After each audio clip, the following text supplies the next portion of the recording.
My name is Tony, and I'm at the Book House in St. Louis, Missouri, and I'll be reading an excerpt from Twilight, the series by Stephanie Meyer that was made into a bunch of multi-million-dollar movies and is one of my favorites even though it's a teen series.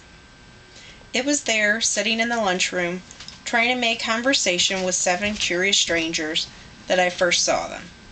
They were sitting in the corner of the cafeteria, as far away from where I sat as possible in the long room. There were 5 of them. They weren't talking and they weren't eating, though they had each had a tray of untouched food in front of them.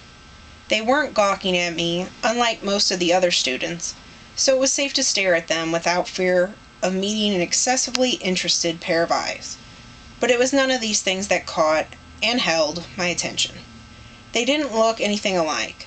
Of the 3 boys, one was big, muscled like a serious weightlifter, with dark, curly hair.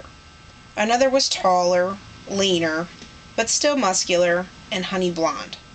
The last was lanky, less bulky, with untidy, bronze-colored hair. He was more boyish than the others, who looked like they could be in college or even teachers here rather than students.